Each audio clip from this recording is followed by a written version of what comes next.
I'll be coming back to Manila. Simply no. Well, good morning, kababayans. Thank you all for coming. Century is very excited to be here in London this morning.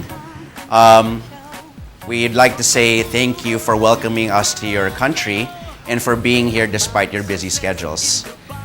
It is our distinct pleasure to discuss with you today the global financial and real estate environment and introduce you to our company and our projects. Our agenda for today will tackle the key issues. First, we will introduce you to Century, our company, through a group overview. And then we will touch upon the global environment and the current situation in the Philippines.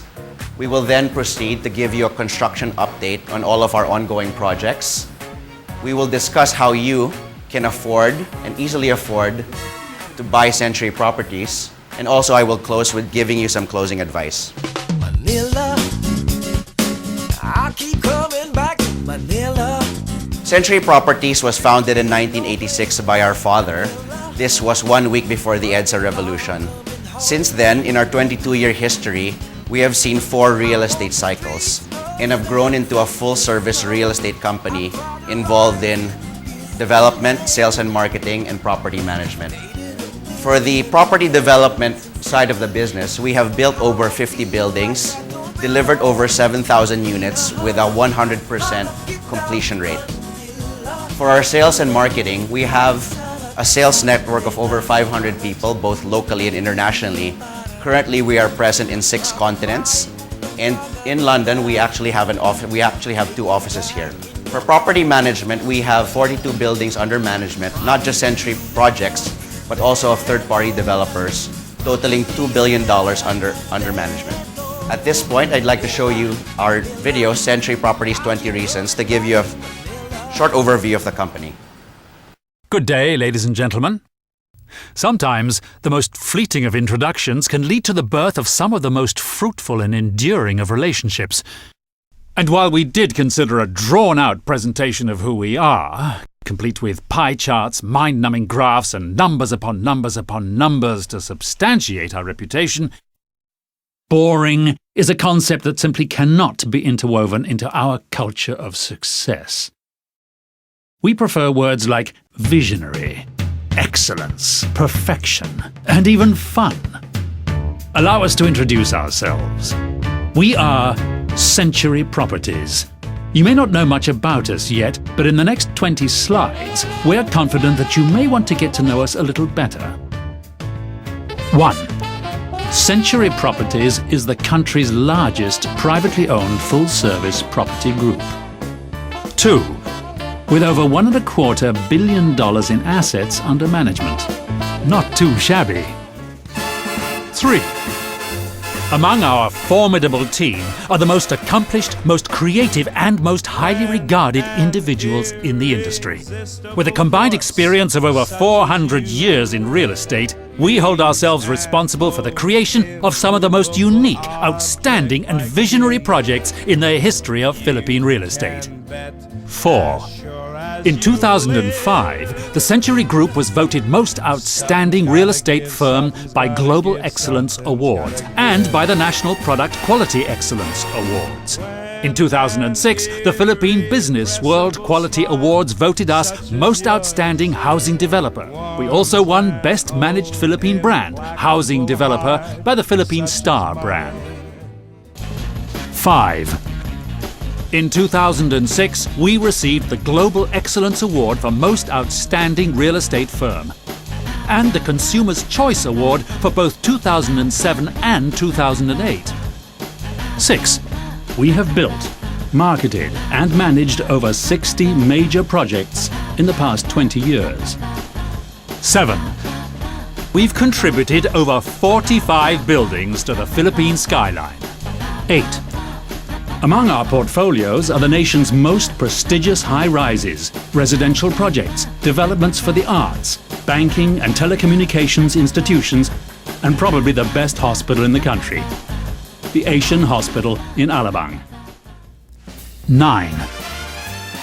Century Properties residential developments have become the country's most prestigious addresses. West of Ayala, Pacific Place, Oxford Suites, The Domain, Le Triomphe, Bel Air Soho, and 10.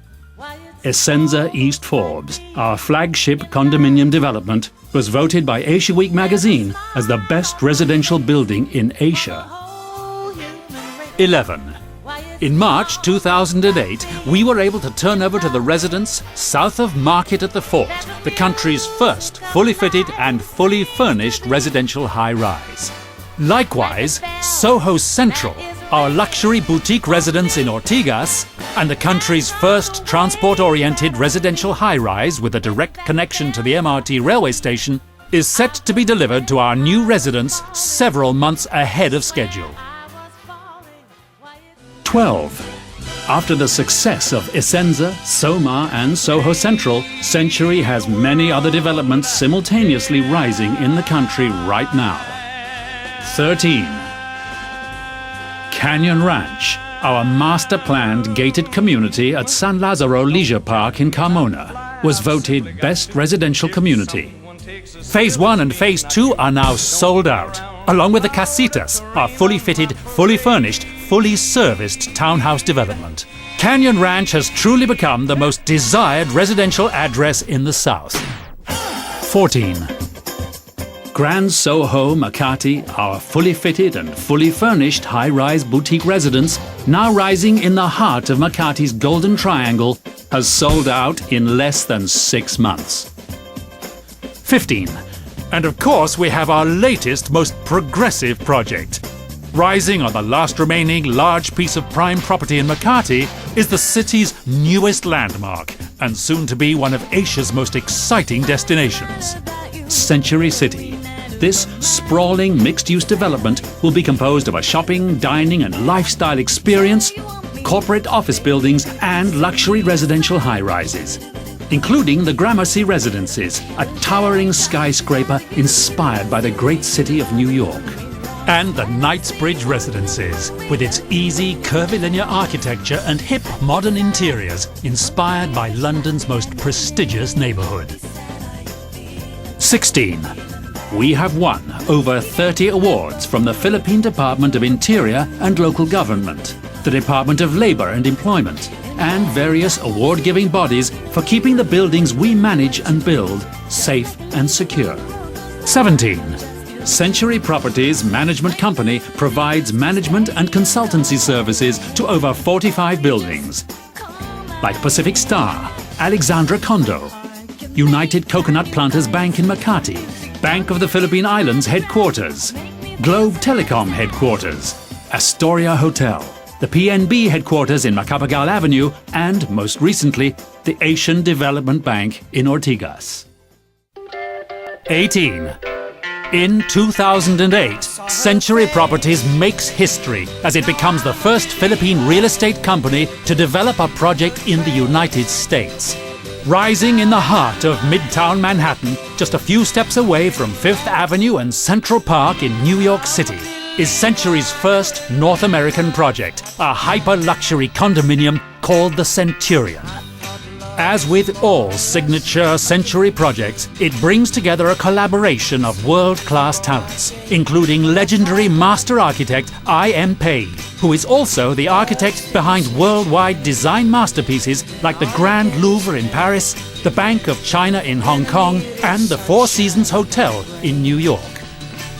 19. We have sold over 5,000 units in the past 3 years. 20. And as we step into our 22nd year, Century Properties' heritage of quality, design and expertise goes beyond our national boundaries. In less than 2 decades, we have quietly grown to become the nation's biggest private real estate developer.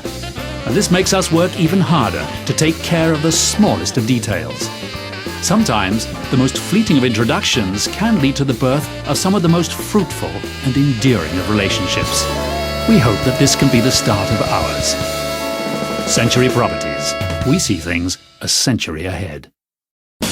We hope you enjoyed that video and learned more about our corporate history, our significant milestones, and our achievements. Century consistently ranks in the top 5 of residential sales currently in the Philippines. We have an annual turnover of around 8 billion pesos, which is a little over $150 million. At this point, we'd like to share with you an interview conducted with our chairman, Jose B. Antonio, by CNBC. This interview was conducted in July, and while it is a few months old, many of the topics discussed are still very relevant to today's market.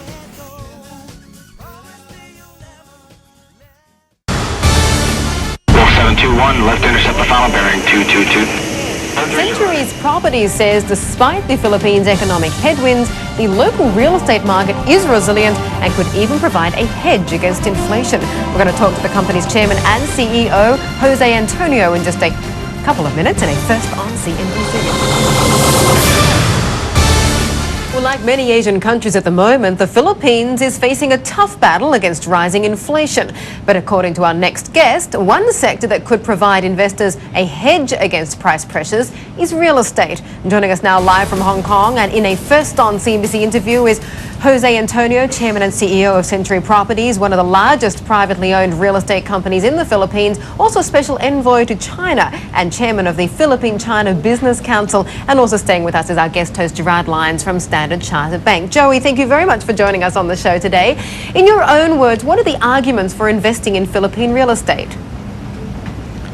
The Philippine real estate has not been the best performing market, but it has been exhibited strong and consistent growth over the past years, simply because our real estate property market is really based on very low geared buying.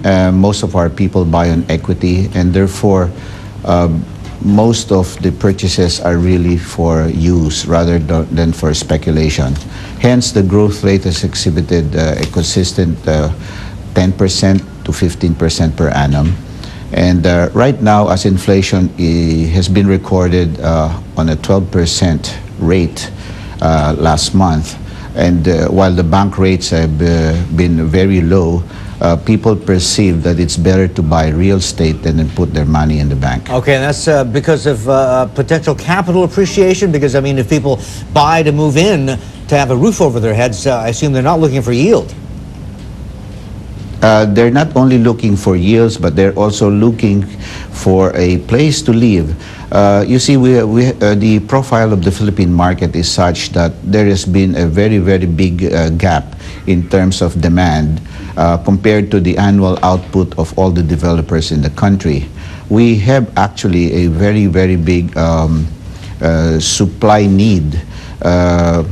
It's only now that there is an increasing number of people joining the middle class in the Philippines, and this is because of the phenomenon of our 11 million Filipinos who are working abroad.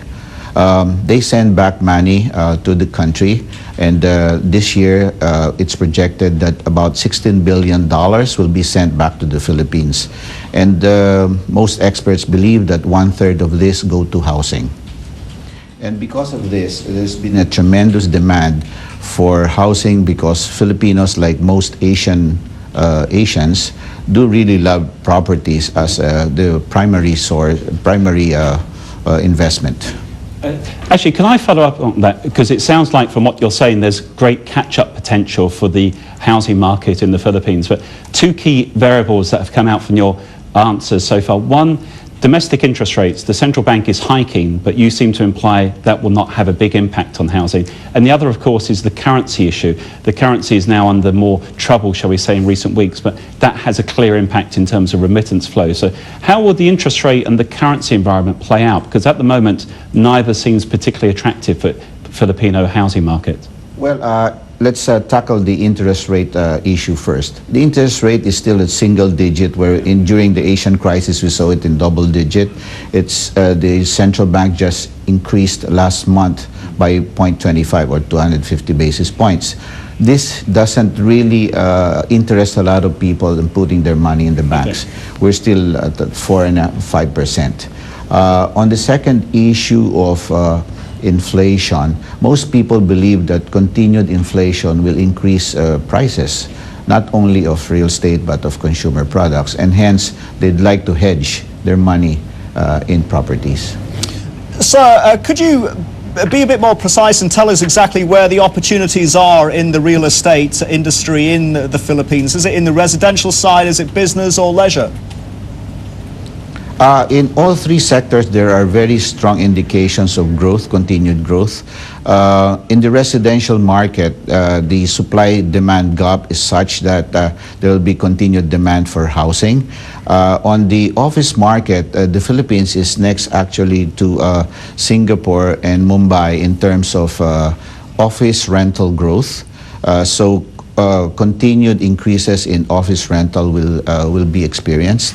And one of the brightest spots in the Philippine property market is any property or any project that will be focused on tourism will actually give developers a heads up, because right now we only have 3 million arrivals in the Philippines, and by 2010, because of the new infrastructure being constructed in the Philippines, we expect more airports to be constructed and more infrastructure and roads, and the Philippine Tourism Department has projected about 5 million arrivals in 2010. Oh, okay, looking up. Joey, gotta go. Great to talk to you, sir. Thank you for the time.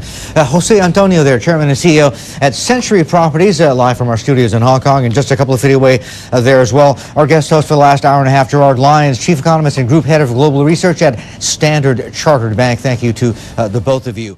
We are all aware of the current volatility in the global financial markets and real estate markets. And while the Philippines has not been immune from these headwinds, the picture in the Philippines is very different from the Western counterparts. This chart is a comparison of 4 equity indices, starting with the Dow Jones Industrial of the United States, the London FTSE in the UK, the DIFM in the United Arab Emirates, and the Philippine Stock Exchange. While all markets have experienced significant losses, the performance of the Philippine stock market has been better relative to these major markets. More specifically, talking about real estate prices, the US, UK, and the Middle East have experienced declines anywhere from 5 to 30%. Talking specifically about Century products, on the left are a list of our ongoing projects, the percentage increase in capital appreciation since time of launch, and the percentage sold, or the sales velocity. South of Market has experienced a 36% gain and is 100% sold out.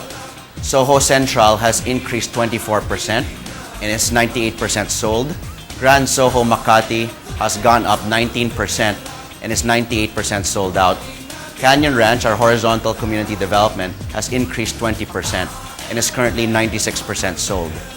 Gramercy Residences, the first luxury towers in Century City, has increased 26% since launch date, and updated is around 93% sold.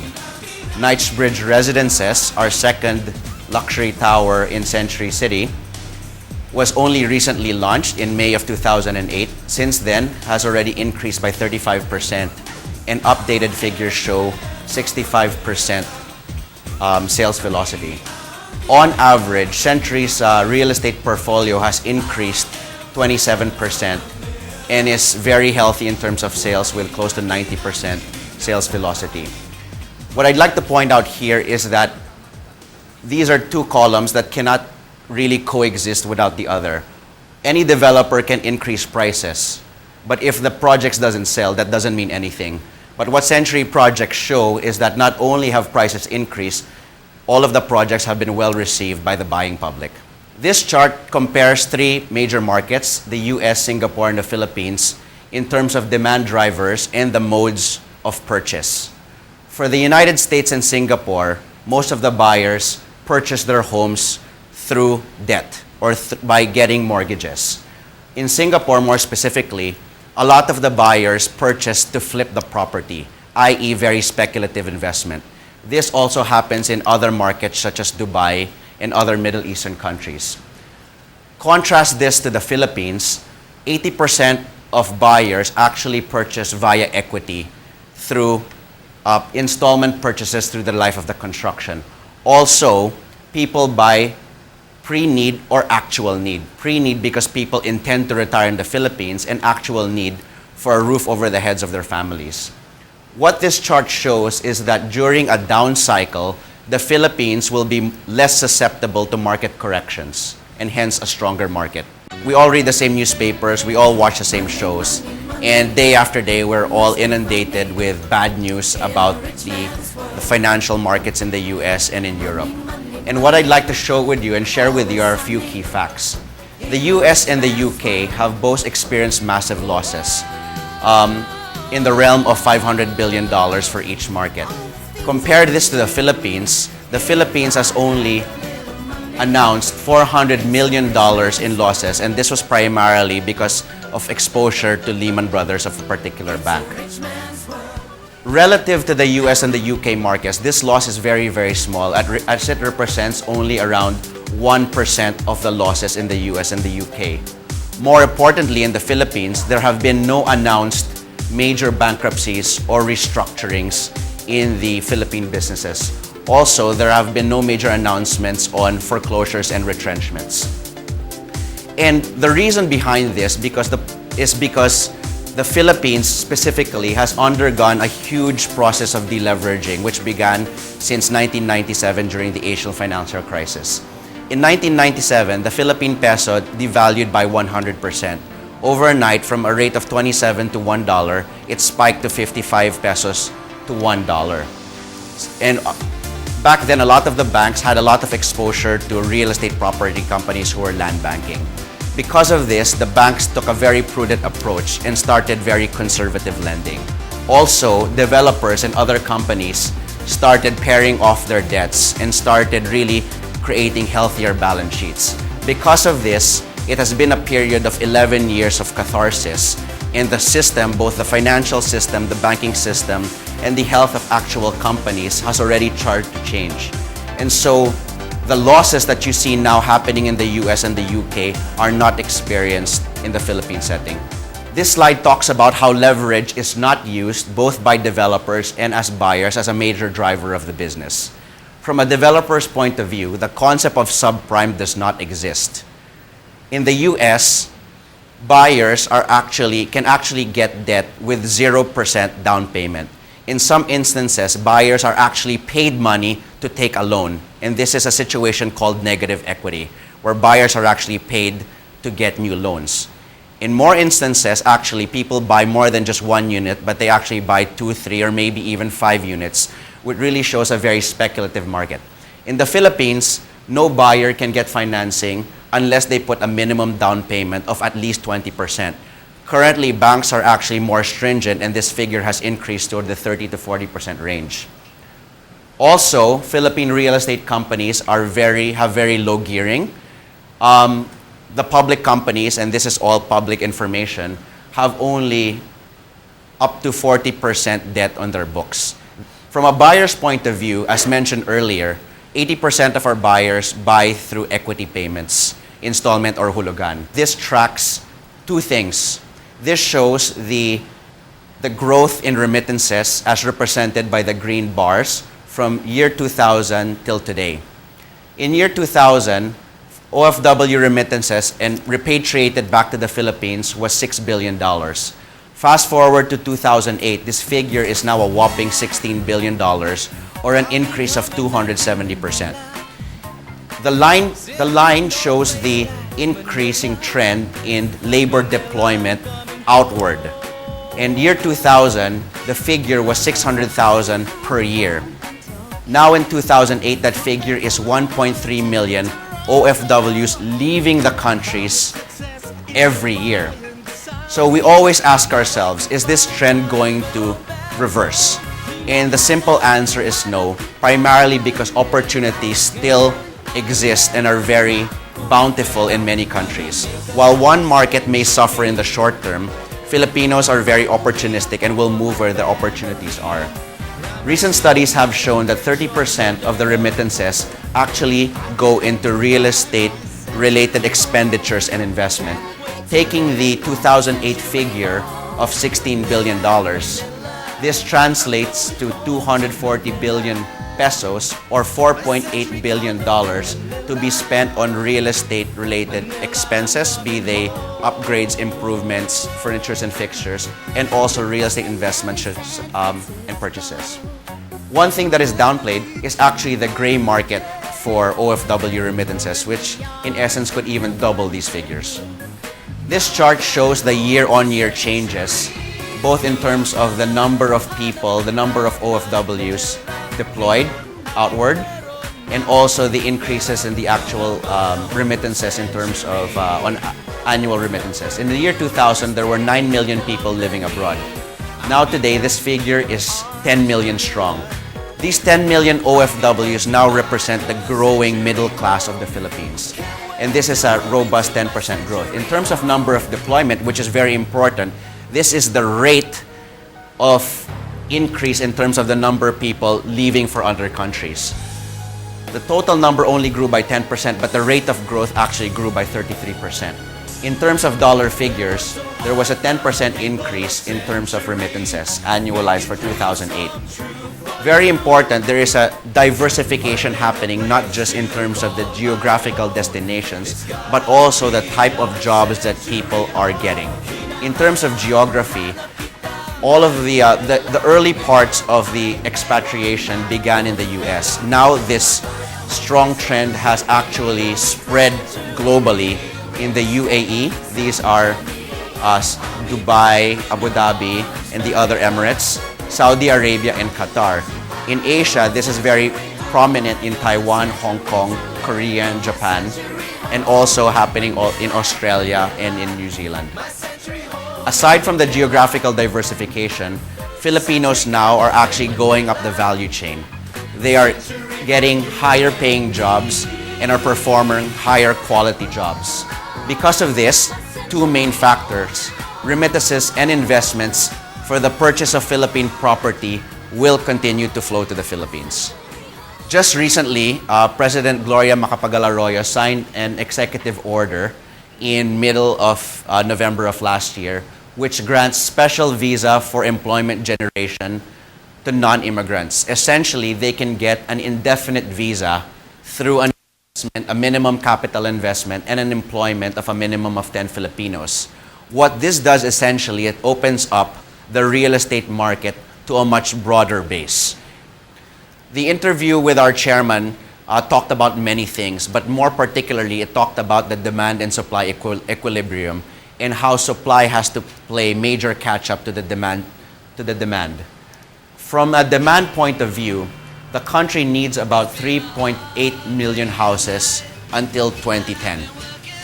70% of this, or 2.6 million homes, will come from new households, with the balance are actually accumulated backlogs, unfulfilled demand. From a supply point of view, consolidating all of the developers, both private and public, all of these developers combined will deliver 30,000 units in the central business districts of Makati and Fort Bonifacio. While this number only represents the central business districts, and while the demand factors represents demand for on a national basis, this goes to show you how the demand dwarfs the supply scenario. Because of this, the backlog for residential property remains to be high, and many people ask us, why isn't real estate prices going down in the Philippines when the same is not true in the US and in Europe? And the reason is because demand and supply, there is an inequilibrium, and the demand is much more than the supply scenario. Because of this real demand, property prices have not gone down in the Philippines. Talking more specifically about our company, we have a very focused and prudent approach in terms of managing and developing our projects. Many people may fault us in a boom scenario, and people ask us, why don't you open more projects? And the reason for this is that we only want to bite what we can chew. We do not launch a new project unless we know that other projects are significantly sold out. This has paid dividends in today's markets such as today. Taking an example in Century City, we did not launch Knightsbridge Residences until Gramercy was 70% sold.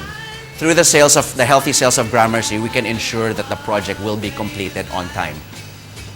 Also, because we are a private company, unlike public companies that are actually need to show year-on-year growth by launching new projects, Century only has to answer primarily to one stakeholder, and those are our buyers. The interview was also talking about inflation, and we know that the headlines can change very, very quickly and is very dynamic and fluid. At the time of the interview, there was an inflationary, if not hyperinflationary environment where the prices of basic commodities were increasing. Today, actually, this market we're actually more in terms of a deflationary environment. Because of this, the developer has cost savings in terms of construction materials. In the case of Century, these savings are actually passed on to our buyers in form of discounts and incentives upon purchase. This chart compares two asset classes, primarily financial assets such as stocks and bonds, and real estate assets such as homes and condominiums. People buy stocks and bonds for a purely financial reason. These are pro forma returns. Pro forma returns can be positive, but many times returns can be negative.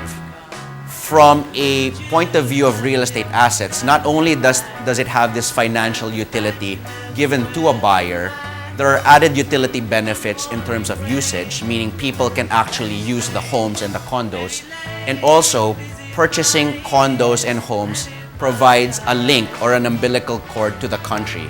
Many Filipinos who leave the Philippines actually yearn and ache to go back home. And many times when they come back to visit the Philippines, they don't want to be a stranger in their own countries. And so what we'd like to stress here is that unlike stocks and bonds that only provide a financial return, sometimes even negative, purchasing real estate properties in the Philippines provides financial utility value, usage utility value, and also a link to their mother country. Again, pardon for the small font, but we'd like to show you and compare asset prices both for Philippine condos and UK condos in two time periods. The first column shows beginning of last year, January 1, 2008, and the second column shows November 1, 2008. Taking an average price Philippine condo of 4 million pesos, the exchange rate of pound to peso was 81 to 1 at the beginning of the year. This translates to an average Philippine condo price of 49,000 pounds. In November, the pound actually depreciated by 9%. So from 81 to 1, it is now 70 for 1, or a reduction in the purchasing power. This translates to an increasing average Philippine condo price of 54,000 pounds. However, we cannot take that in isolation. We need to compare that to the performance of real estate in your local market. Taking UK real estate prices in the beginning of the year, these were 180,000 pounds.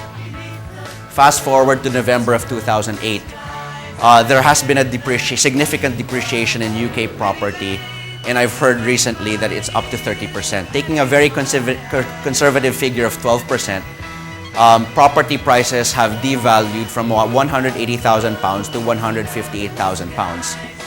And what all of these numbers tell us is that while the British pound has depreciated in recent months, price of Philippine property is on average 70% cheaper than UK property. Very important point.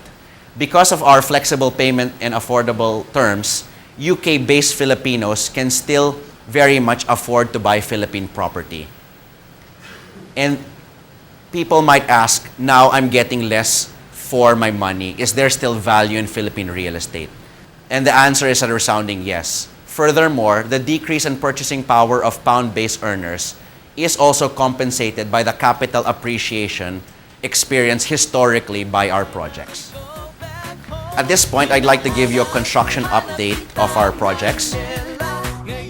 This is south of Market, our twin tower development in Fort Bonifacio Global City.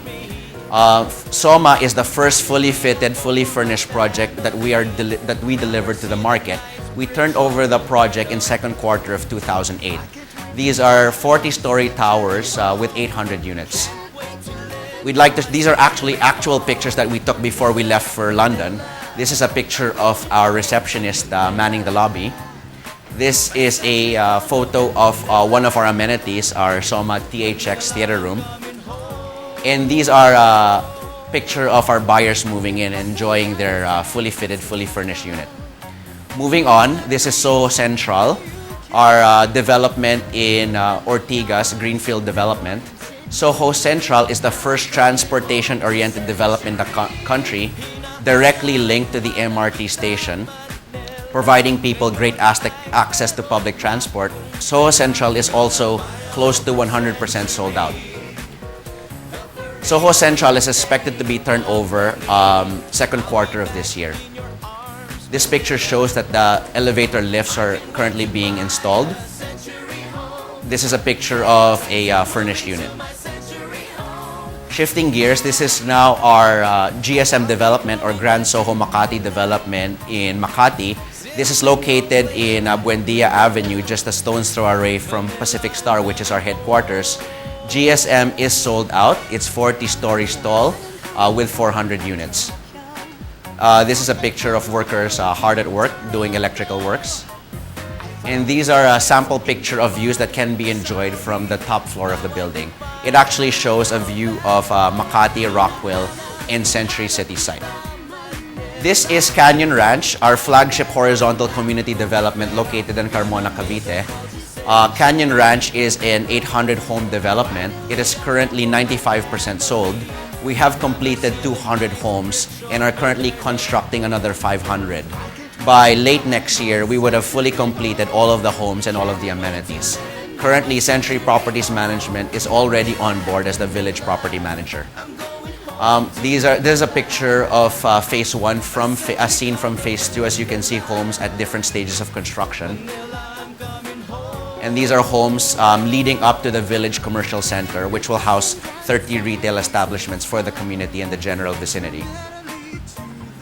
This is Gramercy Residences. We held our first pouring of concrete at the end of October of last year.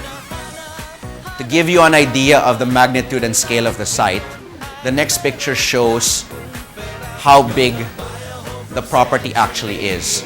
We actually had to dig 100 feet, or an equivalent of 10 floors, that will house the future basements of the property. Today, excavation works is 100% complete, and we are in a full swing for the foundation works, which is expected to be completed in April of this year. Currently, there are around 350 workers on site, and at the peak of construction, we will be employing 2,000 strong. This is another picture of people installing the rebars and the steel at the foundation level. Many people have approached me earlier and asked about our New York development. This is actually an actual photo of the building. This is not photoshopped in any way, shape, or form. Centurion is our marquee development in New York, in Manhattan, and is actually located on 55th Street off 5th Avenue, which is the main retail thoroughfare in Manhattan. This project is our landmark project designed by Starchitect IMP, who is the same architect behind masterpieces such as the Grand Louvre in Paris, the Bank of China building in Hong Kong, and the Four Seasons Hotel in New York. We are developing 1 to 4 bedrooms ranging in price from $2 million to $10 million. The project will be turned over in April of this year. This is a picture of our lobby being finished. These are just the machine back rooms of the building. In summary, Soma was completed 9 months ahead of schedule. Soho Central Tower 1 was completed 6 months ahead of schedule. Tower 2 will be completed 18 months ahead of schedule. Grand Soho Makati will be completed 6 months ahead of schedule. Canyon Ranch, Gramercy, Knightsbridge, and Centurion are all on track.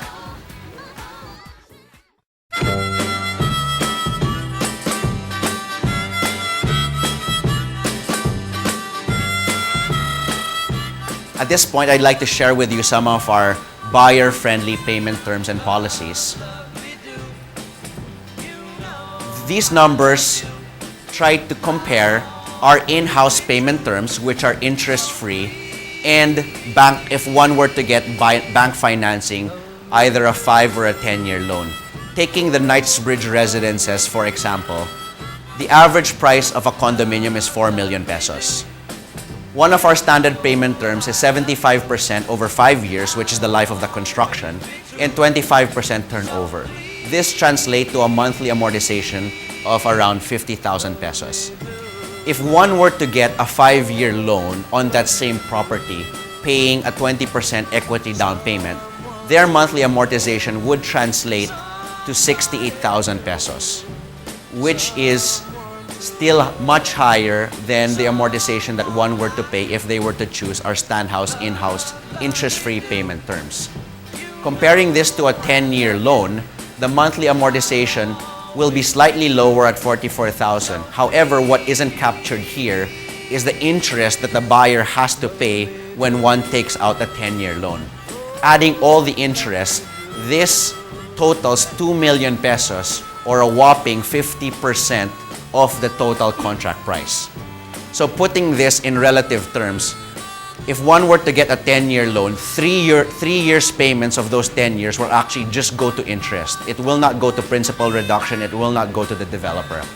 So what we are saying here is that Century's in-house payment terms are highly competitive, if not outright better than bank financing.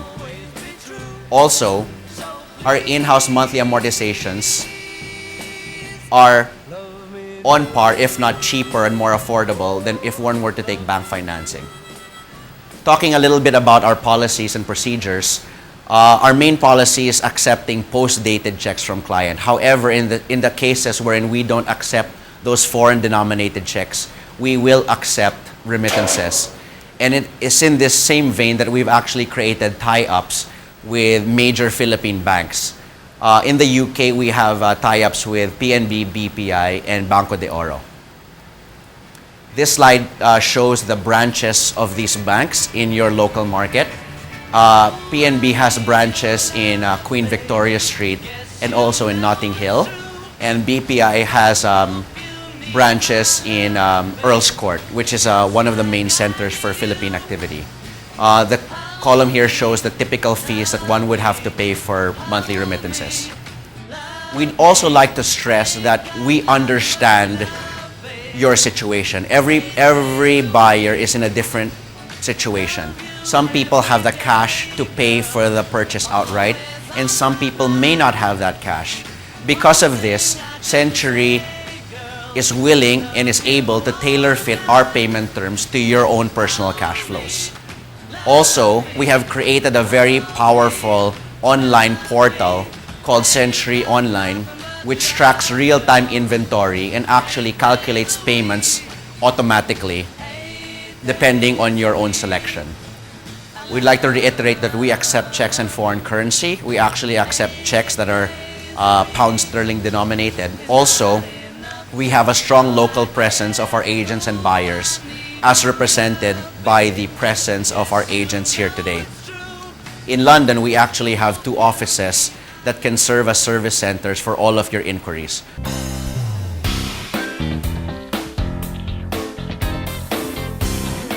It's very important not to confuse the buyers.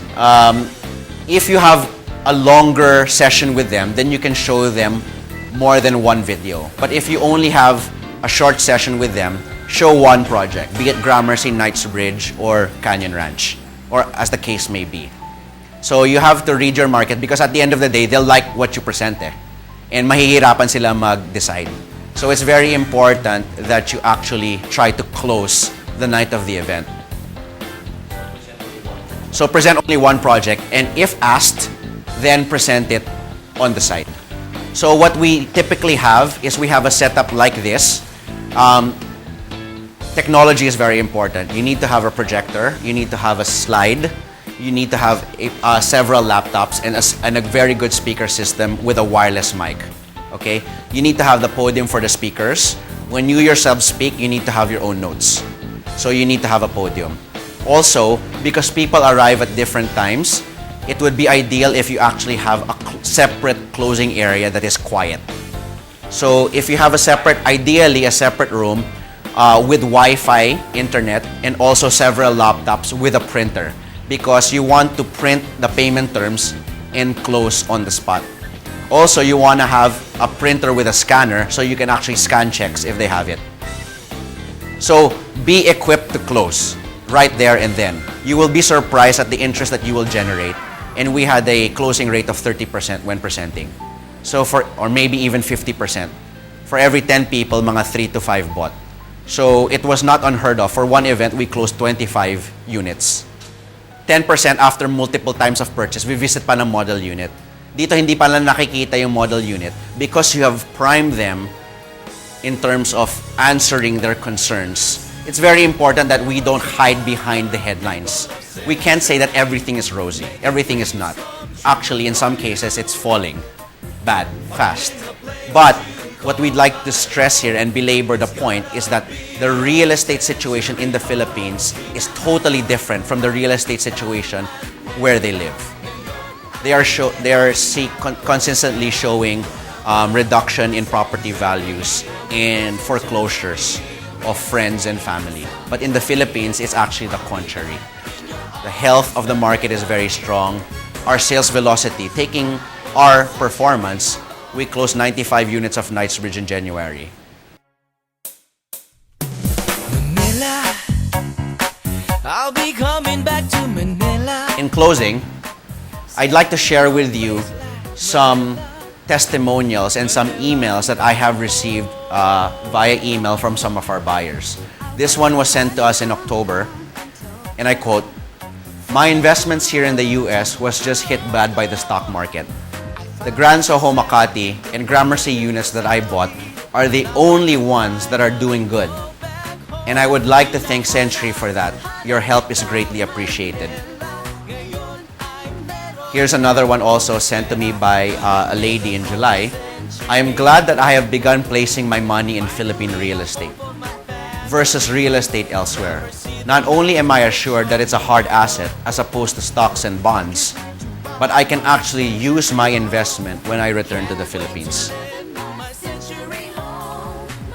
In parting, I would like to give you some advice if you are interested in buying Philippine property. First, minimize leverage and don't use borrowed money if possible when buying real estate. Buy real estate in installment or hulugan. By buying pre-selling, it is like borrowing money without interest, as units are bought through a period of time or over the life of construction of a project. Also, place your savings in hard assets. Real estate has proven to keep their value over the long run and is ahead against inflation. Real estate does not evaporate, does not move. Unlike paper investments such as stocks, bonds, and derivatives, whose value can go to zero, as seen many times in the current financial situation today. Also, it's very important to follow the golden rule in real estate, which is location, location, location. Always buy in prime locations in the central business districts of Makati, Ortigas, Fort Bonifacio, and the growth areas in the south such as Calabar Zone. Also, choose a developer with a solid reputation and a track record. You are investing your hard-earned savings. It is very important for you to be backed up by a professional company with a positive delivery rate. Century Properties has a 100% batting average in delivering projects. And finally, we would like to thank you for continually remitting every month, year after year, to your family and friends back home. These remittances are a powerful driver and a growth engine for the Philippine economy. Because of this, it will continue to augment the Philippine economy and improve the real estate market for the Philippines. Manila, Manila, my Century home in Manila. Century condos in Manila. Century